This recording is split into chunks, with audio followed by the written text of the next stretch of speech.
አንዴ ሳሎን ፈልጋቸዋል እርች ምንሽ ነው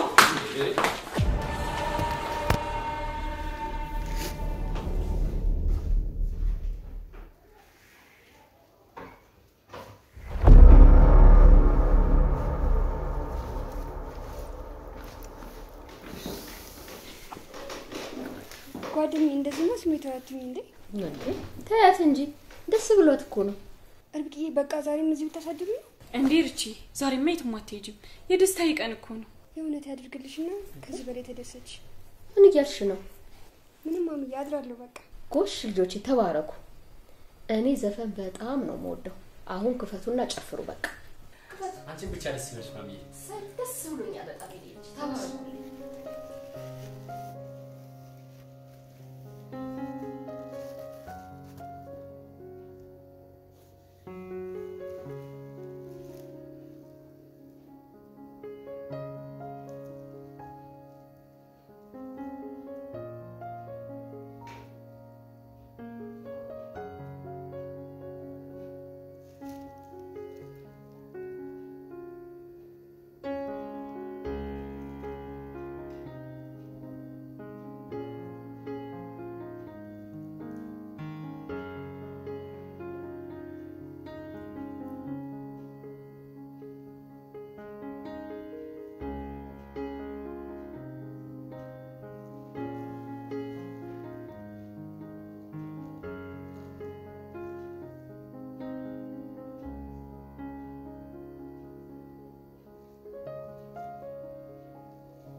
ሰላም ጤና ይስጥልኝ ውድ የርብቃ ድራማ ቤተሰቦች እንዴት ናችሁ እንኳን ወደ ቻናሌ በሰላም መጣችሁ ርብቃ ክፍል 5 እንግዲህ አቤል እናቱ ወደ ቤት ከመጣች ጊዜ ጀምሮ ርብቃንና አቤልን እንደ ፍቅረኛሞች ወይም ደግሞ እንደ ባልና ሚስት አብረው እንደሚኖሩ ነው የምታውቀው ይሄ ደግሞ እነሱ የሰሩት ስህተት ነው እናትየዋ ስትጠይቃት እሷ ሚስቴ ናት በማለት ስለተናገረ እናትየዋ በጣም ርብቃን ወዳታለች ርብቃ ደግሞ አሁን ላይ እዛ ቤት የገባችበት ዋና ዓላማ ዴቭን ፈልጋ እስከሆነ ድረስ እሱን በጣም የምትወደው ልጅ ነው ለዛም ነው የቤት ሰራተኛ የሆነችው ልጅቷ በጣም ሀብታም ናት ቤት መኪና ያላት ሀብታም ናት የቤት ሰራተኛ መሆን የምትችልበት ደረጃ ላይ የሚያደርስ ችግር የለባትም ነገር ግን እሱን ለማግኘት ስትል እዛ ቤት እንግዲህ ለአቤል ብላ ተቀጥራለች ነገር ግን አቤል ደግሞ መቲ የምትባል ፍቅረኛ አለችው ያቺ ፍቅረኛዋ ደግሞ በጣም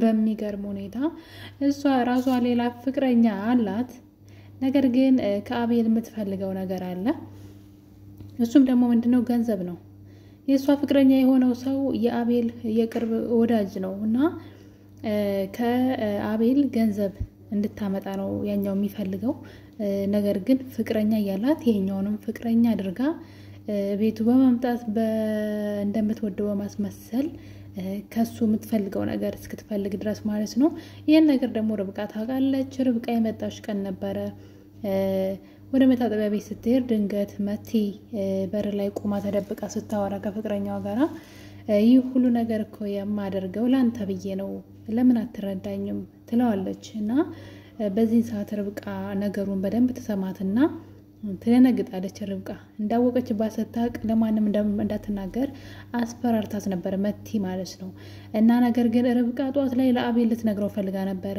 መቲ በጧት ነበር ሄደችው ያው ፍቅረኛ ደውሎ ሁለተኛው ማለት ነው እንግዲህ ኛው ፍቅረኛ አይደለም እያስመሰለች ለገንዘብ ነው ያኛው ደግሞ ፍቅረኛ ተብሎ ነው በጣም ከባድ ነው እንደዛ አይነት ነገር ግን ርብቃ ይሄን ነገር ለአቤል ልትነግረው ፈልጋ ነበር ጧት ላይ እንግዲህ እንደተኛ ተቀስቅሳው ይሄን ነገር ልትነግረው ፈለገችና ድንገት ስልኩ ይጠራል እሷም ወደውን ትተዋለች በቀጣይ ግን ሲጠይቃት ምን ነበር ስለመቲ ልትነግረኝ የነበረው ብለው ሲላት እሷ ግን ተው በቃ ከዚህ በኋላ ብላ ነገሩን ታረሳሳዋለች አቤል መቲን ይወዳታል የሚገርመው ነገር እሷ ግን በጣም እያስመሰለች ነው እና እንግዲህ በመጨረሻ እናቱ ወደ ቤት ከመጣች በኋላ ርብቃ ፍቅረኛ ሚስቴ ናት ይላታል በዛም እናትየዋ በጣም ርብቃን ተወዳትና ደስተኛ ትሆናለች እንደምታዩት ጭራሽ አንድ አመት የተወቃቸውን ፕሮግራም በማዘጋጀት ሁለቱ አብረው በደንብ እንዲቀራረቡ እያደረገች ትገኛለች ያ አጋጣሚ ለርብቃ በጣም አሪፍ ነው የሆነላት ምክንያቱም ርብቃ የምትፈልገውም ይሄን ነው። እዛ ቤት የገባችበት ትልቁ ዓላማዋም ይሄ ነው። ሌላ ነገር ፈልጋ አይደለም የገባችው። እሷም የምትፈልገው ነው እየሆነላት ያለው። ለዛም ርብቃ በጣም ደስተኛ ናት። አሁን ላይ በምታደርገው ነገር ሁሉ በጣም ነው ደስ የሚላት። ለምን እሱ ወደ እሷ እንደምትወደው እንዲረዳት ትፈልጋለች። አቤል ደግሞ በፍጹም መቲን ይወዳታል። ልጅቷ አጭበርባሪ ብትሆንም ማለት ነው። ይህን ነገር ግን ርብቃ ስለምታውቅ አቤል የኔ ነው ብላ ስለምታስብ ምክንያቱም ያችኛው እንደማትወደው ስላወቀች አሁን ላይ እሷ ከአቤል ጋር የምታሳልፈውን ጊዜ ሁሉ በጥንቃቄ እየተጠቀመችበት ትገኛለች። ደግሞ እናትየዋም ደግሞ ለዚህ ረድታታለች። ለእናትየዋ አቤል ስለዋሻት አሁን ላይ ሁለቱን አንድ ላይ የማድረግ ስራ እናትየዋ በደንብ እየሰራች ትገኛለች። እና እንግዲህ የአንድ አመት ትውውቃቸው ላይ በተዘጋጀው ፕሮግራም ላይ ግን አቤል በጣም ይናደድና ርብቃን ወደ መኝታ ቤት ከሄዱ በኋላ በጥፊ ይመታታል ማለት ነው። እንዴት ጭራሽ ሚስቱ ላይ ከማለትሽ አልፎ እንዴት የአንድ አመት ትውውቅ ታዘጋጃለሽ ብሎ ይመታታል። ደም በደም እስክትሆን ድረስ እንደምታዩት በአፍንጫዋ ደም እስከሚፈስ ድረስ ነው የመታት። ነገሩ ያናድዳል። እስኪ በራሳችሁ ቦታ ሆናችሁ ይሁት የምትወዱት ፍቅረኛ ኑሯችሁ ከዛ ቤት ውስጥ ያለች ሰራተኛ እንደዚህ አይነት ነገር ብታደርግባችሁ ምን ይሰማችሁ ይችላል? አቤል ለርብቃም ጥሩ ስሜት ያለው ይመስለኛል። እንግዲህ ወንዶች ስንት ልብ እንዳላችሁ አላውቅም። ነገር ግን ለርብቃም ጥሩ ቦታ ያለው ነው የሚመስለኝ። በደንብ ነው የሚንከባከባት። ያኔ የፍቅር እንትን ባይኖርም ማለት ነው። ያው እንግዲህ ከዚህኛው ጋር ወይ ዝም ብሎ ስሜት ሊሆን ይችላል። እዚህኛዋን ርብቃ ግን የሚወዳት ይመስለኛል። ይወዳታልም በርግጥ። እና እንግዲህ እናትየዋ ያንን ፕሮግራም ካዘጋጀች በኋላ በመሀል እንግዲህ አቤል መቲ ተናፍቀውና መቲ ጋር ሊሄድ ሲል እናትየዋ እንግዲህ እያንዳንዱ እርምጃው ላይ ሚስትን ይዘህ አንጠልጥለህ እንደ ቦርሳ ዞር ነው የምትለውና ርብቃና አቤል ከቤት ይወጣሉ። ነገር ግን አቤል ያው ፍቅረኛ እንዳለው ርብቃም ስለምታውቅ ሚስቴን ፍቅረኛ ላገኝ ነው የሚሄደው፣ አንቺ ግን እዚህ ጠብቂኝ፣ እናቴ ስትጠይቅሽ ውጭ አብረን እንደቆየን ንገሪያት በማለት እሷን እንግዲህ እነመቲ ቤት በሩ ላይ ደረጃ ላይ እንድትጠብቀው አድርጎ የለበሰችውንም ጃኬት ይሄ የሚስቴ ነው በማለት ይወስድባታል። ርብቃም እንግዲህ እዛ ቁጭ ብላሱ እስኪመጣ ስትጠብቅ ነበር። ከዛ ግን በመሃል ብርድ ይመታትና ልጅቷ ትታመማለች ማለት ነው። አቤል ተመልሶ ሲመጣ ርብቃ በጣም ታማ ነበረ። በጣም ብርድ መቷት ስለነበረ በነገሩ በመደናገጥ ሲንከባከባት እናያለን።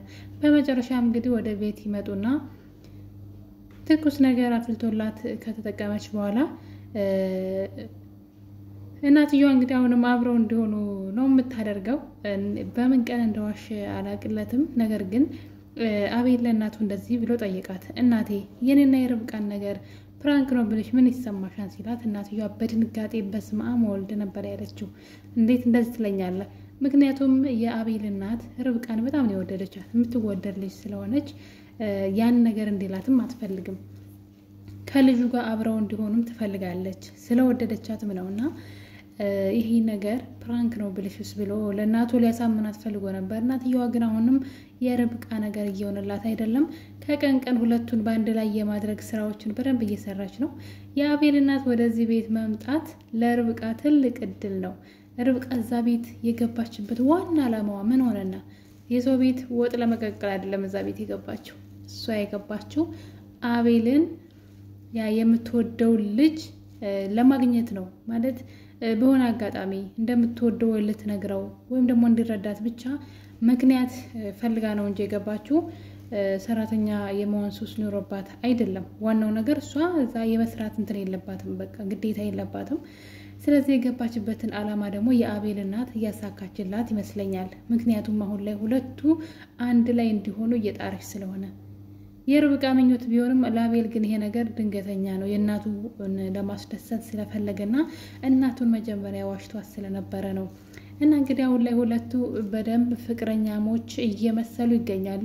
እናትየዋ እዛ ቤት እስካለች ድረስ ሁለቱ አብረው መቀጠላቸው አይቀርም። ነገር ግን ሌላ ነገር ተከሰተ። እሱ ምንድነው እንግዲህ የአቤል እናት ስጦታ አዘጋጅቼላችኋለሁ፣ ነገር ግን ጧት ነው የምሰጣችሁ ስጦታውን ትላቸዋለች። እና እንግዲህ